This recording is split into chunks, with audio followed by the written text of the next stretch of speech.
नमस्कार, स्वागत है आपका एक नई वीडियो में। Russia's biggest attack on Ukraine. Yes, आप सबको पता होगा 2022 में फरवरी के महीने में ये लड़ाई शुरू हुई थी और अभी ये तीसरे साल में मतलब कि 2022, 23 और 2024 में एंटर कर चुकी है। तो ये लड़ाई है नेवर एंडिंग समझ में आ रही है फिलहाल के हिसाब से, क्योंकि जैसे यूक्रेन को आंका जा रहा था कि within 2 weeks, within 1 week ये सरेंडर कर देगा। रशिया बहुत बड़ा न्यूक्लियर पावर्ड स्टेट है, उसके सामने यूक्रेन कहाँ टिकने वाला है। लेकिन इन पिछले जब से युद्ध स्टार्ट हुआ है, मैं बोलूंगा 2 कैलेंडर ईयर्स में ये देखने को मिला है कि यूक्रेन ने एक तगड़ी फाइट दी है रशिया को। यस,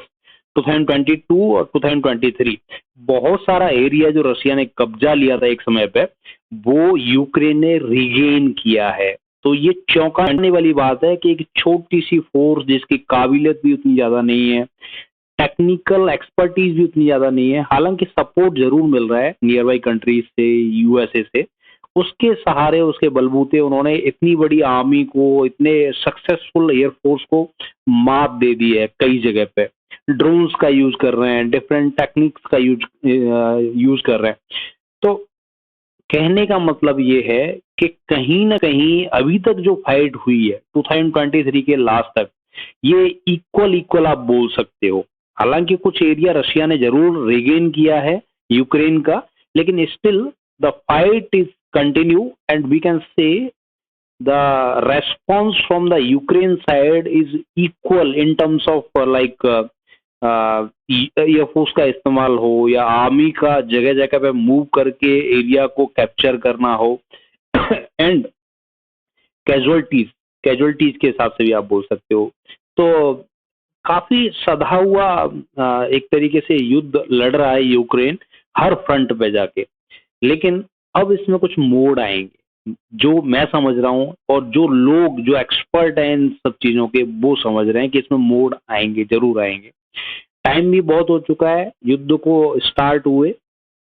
और अभी हाल फिलहाल में 29 दिसंबर और 30 दिसंबर की नाइट को, मॉर्निंग बोल सकते हैं, 29 दिसंबर की नाइट, उसमें क्या हुआ है, रशिया ने कीव और खार्किव, दो सिटीज हैं, मेजर सिटीज है, एक तो कैपिटल ही है यूक्रेन का, उनके ऊपर मिसाइल अटैक किए हैं, ड्रोन अटैक किए हैं। और ये अटैक मतलब अपने आप में छोटे अटैक नहीं है, ये काफी बड़े पैमाने पर अटैक किए हुए हैं। इससे पहले 2 कैलेंडर ईयर 2022 और 23 में इतनी सारी मिसाइल्स, इतने सारे ड्रोन्स और बॉम्बर एयरक्राफ्ट का इस्तेमाल रशिया ने इतने बड़े स्केल पर कभी नहीं किया। यस, तकरीबन 110 मिसाइल्स का इस्तेमाल किया है रशिया ने। और तो और भी कुछ न्यूज आ रही हैं जिसमें ये बताया जा रहा है कि 187 मिसाइल्स और ड्रोन्स ये फेंके गए थे खार्किव और कीव के ऊपर, जिसमें से कुछ जो मिसाइल्स हैं और रॉकेट्स हैं वो यूक्रेन ने अपने एयर डिफेंस सिस्टम से डाउन कर दिए, लेकिन टोटल 110 मिसाइल्स है वो हिट किए इनके सिटीज को, मल्टी स्टोरीज बिल्डिंग्स को, इंडस्ट्रियल जो कहीं कुछ प्रोडक्शन हो रहा है उस जगह को, डिफेंस स्टेब्लिशमेंट है उन जगह को। तो इतना बड़े पैमाने पर अटैक एक ही रात में कर देना, ये रशिया ने अभी तक नहीं किया था। इसमें बॉम्बर्स का भी इस्तेमाल किया है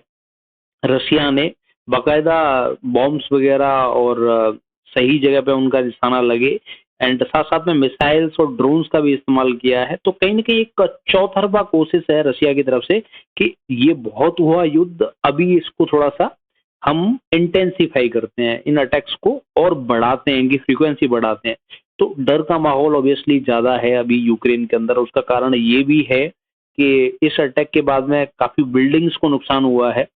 और सिविलियंस कैजुअलिटी हालांकि 30 बंदों की हुई है इस अटैक में, लेकिन उससे आप कंपेयर मत करो इन सब चीजों को।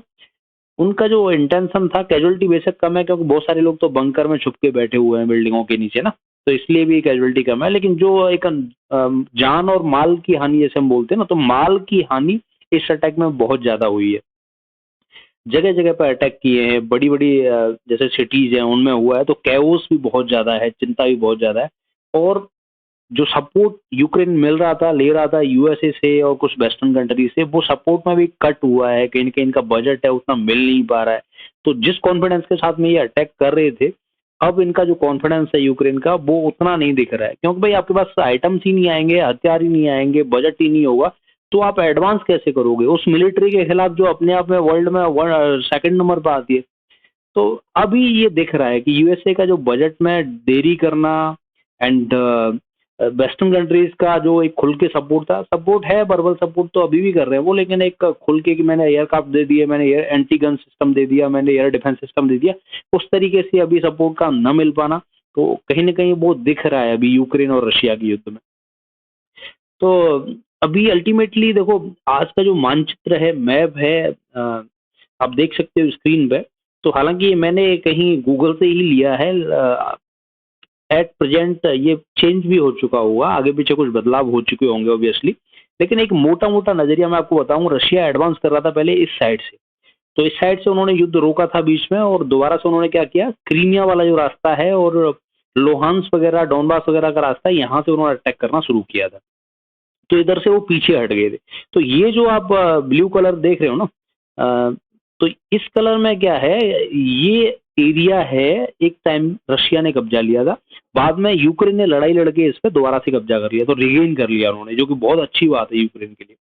लेकिन ये जो एरिया है पहले से कुछ कुछ तो रशिया के कब्जे में था ही ऑब्वियसली, लेकिन इधर का ये एरिया आप कर्सर देख पा रहे होंगे, ये फ्रेश बिल्कुल कैप्चर किया है उन्होंने, रशिया ने ये पूरा फ्रेश कैप्चर किया है। तो ये एरिया जो आप रेडिश टाइप का देख रहे हो, ये पूरा पूरा एरिया अभी यूक्रेन का था, लेकिन रशिया के कब्जे में है आज के टाइम पे। हालांकि आप इससे समझ पा रहे होंगे कि 2 साल में सिर्फ इतना, टोटल 18% एरिया बताया जा रहा है कि 20% के करीब रशिया ने यूक्रेन का कब्जा लिया है, लेकिन 2 साल की लड़ाई के बाद में आप इतना कर पा रहे हो और इतनी बड़ी फोर्स है आपके पास में, तो काबिल तारीफ है, शाबाशी मिलनी चाहिए यूक्रेन को अब तक के युद्ध के हिसाब से। अभी उनको अगर फंडिंग नहीं मिल पा रही है, उनको बजट नहीं मिल रहा है, तो एक्सपर्ट्स का ये कहना है कि ये जो युद्ध है अब इसमें थोड़े से चेंजेस आएंगे, war will drag on but not indefinitely. कहने का मतलब है कि बार थोड़ा सा खिंचेगा, वॉर में और थोड़ा सा टाइम लगेगा, लेकिन ऐसा नहीं है कि इंडेफिनेट टाइम के लिए खिंच जाएगा कि भाई इसका अंत ही नहीं होगा, इस तरीके से ही चलता रहेगा। अब इसमें मोड आएंगे, रशिया हाइपर एक्टिविटी दिखाते हुए अपने जो अटैक्स हैं उनको कहीं ना कहीं इंटेंसिफाई करेगा, मेजर लेवल का अटैक करेगा, और कहीं ना कहीं आप जैसे आप देख रहे हो ना, 187 मिसाइल उन्होंने छोड़ी है, अभी हो सकता है 200 400 500 मिसाइल भी वो एक साथ में छोड़ा, ड्रोन्स का भरपूर इस्तेमाल करें। इधर यूक्रेन को अगर सपोर्ट नहीं मिल पाया टाइम से यूएसए का, वेस्टर्न कंट्रीज का, और मैन पावर भी इनकी डाउन होती रही, तो कहीं ना कहीं खतरा ये है कि अगले 6-8 महीने में या 2024 के लास्ट तक आप बोल सकते हो, इस युद्ध में यूक्रेन की कहीं ना कहीं हार हो सकती है। क्योंकि अभी का जो सिनेरियो अगर आप फॉलो करते हैं न्यूज वगैरह को, तो यूएसए कांग्रेस ने भी अपने हाथ खड़े किए हुए हैं, और लोग सवाल पूछ रहे हैं उनसे कि आप इतना सपोर्ट क्यों कर रहे हो कीव को, उनको इतना फंडिंग क्यों कर रहे हो। वेस्टर्न कंट्रीज भी जो खुल के सपोर्ट कर रहे थे यूक्रेन को, उन्होंने भी कहीं ना कहीं उस तरीके का जो रुझान है वो कम कर दिया है। तो अल्टीमेटली लोग भी मारे जा रहे हैं यूक्रेन के, तो उनकी सेना भी कम है, तो कहीं ना कहीं फंडिंग, हथियार नहीं मिलेंगे, तो ऑब्वियसली यूक्रेन के सामने डबल चुनौती खड़ी होगी। रशिया तो अटैक कर ही रहा है, और ऊपर से हथियार भी इनके खत्म हो गए, गोला बारूद भी खत्म हो गए, तो उनको कहीं ना कहीं बढ़त मिल जाएगी रशिया वालों को। तो अगले 1 साल के अंदर ये सोचा जा रहा है